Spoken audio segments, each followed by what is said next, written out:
May, June, and July for the low income. I have all the details and what you need to know right here in the video, so let's get right into it. Alright, now in this video, I do want to discuss the details of May, June, and July and why these 3 months are so significant for the low income as things are changing in a pretty big way, and we need to discuss all the details right here in the video, so let's get right into it. However, really fast before we do, thank you so much for joining me. If you're new here or if you haven't done so yet, please make sure to subscribe by hitting the button right down below the video, as it's totally free to do so, and because I am your one and only daily advocate, I'm here for you right by your side each and every day, watching all this new information hitting the wire, doing the necessary research, and breaking it all down into these short videos so you can stay updated with what's actually going on and how it's going to impact you, your money, your benefits, your lifestyle, your bank account, and of course anything showing up right now you can possibly grab and or take advantage of as things are changing rapidly. It's a busy, confusing, and very uncertain time that we're living through, but either way, I'm here for you every single day, no matter what, as that's my dedication, my commitment, and my promise to you and everybody here in the community, and as always, I'm sticking to it. Alright, thanks again. Let's get into it and talk about May, June, and July, the 3 important months, and what you need to watch for if you are a low-income beneficiary right here in the United States. Seriously, I can't believe how much is changing so far this year. We're still relatively early in the year. There's a lot of 2023 to go, and things are already changing in a massive, massive way. I have no clue what's even going to happen the rest of the year. All I do know is this much. It's going to be busy, and there's going to be a lot of things coming out. We've seen tons of bills, packages, and proposals coming out of Congress. The administration is trying to do all kinds of different things. And ultimately, there's a lot of talk out there right now about Social Security and other fixed income benefits. There's a lot of things that are going on. Either way, I do want to focus on one major topic here in this video, and that is Medicaid. Now, Medicaid is a program that has about 100 million people enrolled, give or take a little bit, but about 100 million Americans that are enrolled in Medicaid as of right now, which, by the way, Medicaid, not to be mistaken with Medicare, okay? Big difference between these two. I'm talking about Medicaid, not Medicare, okay? Just want to make that very clear so we're all on the same page here. But anyway, here's what's going on. As a result of the Public Health Emergency Declaration expiring, we know this much. We've been talking about this for a while now, and we knew that this was coming. But there are millions upon millions of people who are enrolled in Medicaid who will be losing coverages, okay? Now again, it's not me trying to be here as a pessimist saying, oh my, this is what's happening, look out. I'm here to tell you the reality of what is happening. Thank you, to all the lawmakers and everything like that. This is all going on, and unfortunately, low-income beneficiaries are being impacted in a huge way as a result of this. Anyway, as a result of this, Medicaid is going to be purging millions of people off the rolls in each individual state.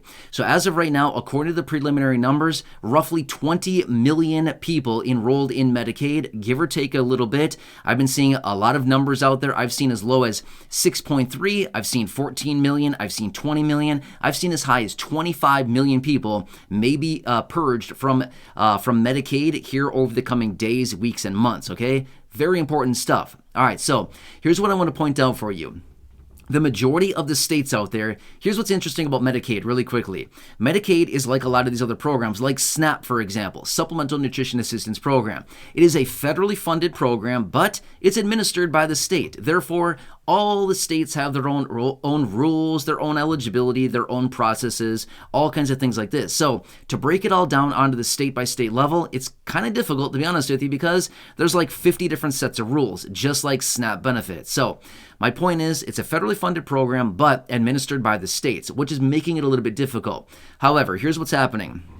Because because the federal funds, have dried up because of the Public Health Emergency Declaration expiring, this simply means that states no longer have all of these extra rules in place for basically removing people off of Medicaid. As a result of that, the states are going through and they will be purging people off of Medicaid. And like I said, millions of people will be losing coverage. As a result of that, states are going to be sending out a form. They're going to want you to fill out this form, okay? It doesn't mean that everybody's going to receive a form. In some states, maybe all Medicaid beneficiaries will be receiving a form. Maybe in other states, only those at risk of potentially losing benefits will receive a form. Again, why I want to break this all down for you and why I want to give you these details, because we got to pay attention. We need to know all the angles here because you just never know what your state is going to do. But either way, states are going to be sending out a form. They're going to be asking for your information on this form and returned back to them so they can determine your eligibility for Medicaid. If you're currently enrolled in Medicaid, if you want to stay on Medicaid, you probably want to fill this out, okay? Just saying. If you don't want to be there, that's fine. But I'm just saying, if you are there and you get one of these forms, you probably want to fill it out as soon as possible and get it back to them. Now, again, these are likely going to be coming out here over the coming weeks or so. It's going to be different with each individual state. But they're going to be looking for your name, your address. Obviously, if they're mailing it to you, they'll already know your address, but they'll want it on there anyway, according to the research I'm finding and the details. But name, address, they'll also want to know your income, right? Just what we all want to share, right? Our incomes. Anyway, they'll want to know that about you as well. They'll also want to know how many people are living in your home, as in how many members of your family, how many people are living in your home, right? It's not even necessarily people in your family, but how many people are living under your roof, right? And again, it could be a home, it could be an apartment, literally doesn't matter. How many people are living in your dwelling is what they want to know, okay?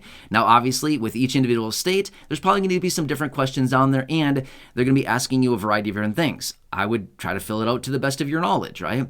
So this is what they're going to want to know about you. And again, maybe these are sent out to everybody within respective states, or maybe they're only sent out to those individuals in certain states who are possibly at risk of losing benefits.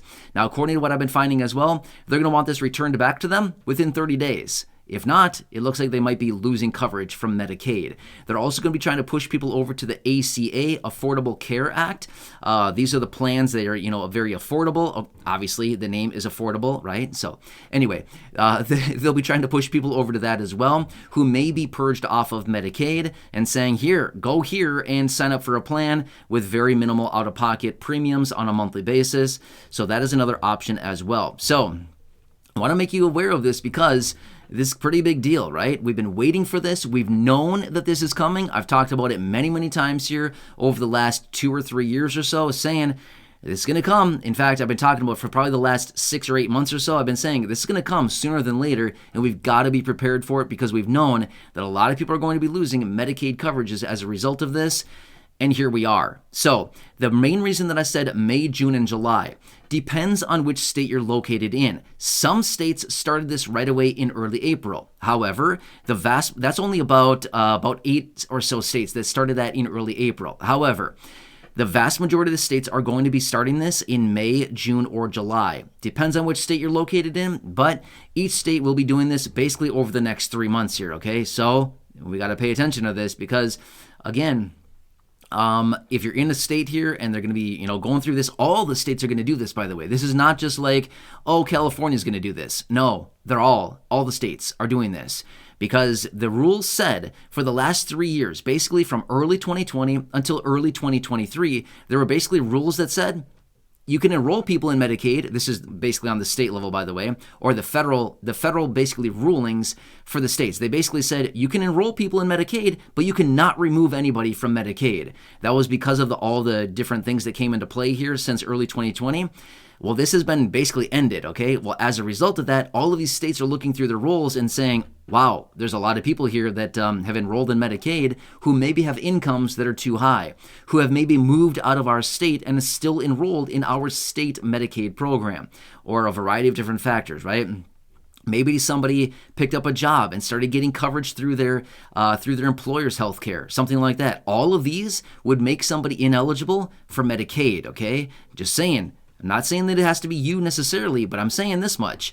You got to be aware because the last thing we need right now is to be losing Medicaid coverages, okay? So please be very aware of this. If you get one of these documents from your respective state, please try to fill it out as quickly as you can and get it back to them so that you can maintain your coverage. But other than that, as I do get more details on this, of course, I'll be right here for you, breaking it down. Super weird time right now. It's a really sad situation with everything going on, especially it seems like the low income and fixed income are ultimately getting the short end of the stick yet again. Why does this always happen? Does anybody else ask that? Does anybody else look in the mirror sometime and say, why me? Why is this happening again? You know what I mean? It's just super annoying sometimes. Anyway, no matter what, like I said, I am here for you in any way that I possibly can be. I am watching all of these headlines literally every single day. I'm doing research 24/7. Well, let me take that back. Not 24/7 because I usually do sleep for about 5 hours. So I guess 19/7, I'm doing research, okay? I wish I could do research in my sleep. That would be a lot more efficient because to me, That's time that I need, but at the end of the day, it's time that I feel like, I can't be doing research, you know what I mean? So, okay, so anyway, I guess I'm doing research 19/7, about 19 hours a day, 7 days a week, and I'm watching all this and breaking it down for you in these short videos as I truly want to help you out in any way that I can. That is my dedication. It always has been, always will be, and again, I'll be here for you. So please leave your comments, your questions, and your feedback down below. Also, make sure to subscribe down below. Totally free to do so. Share the video with your friends, family, social media, and go back and check out any of the other thousands of videos here on the channel. Until next time, please take care, have a nice one, and I'll keep you posted as I get more information. Enjoy your day.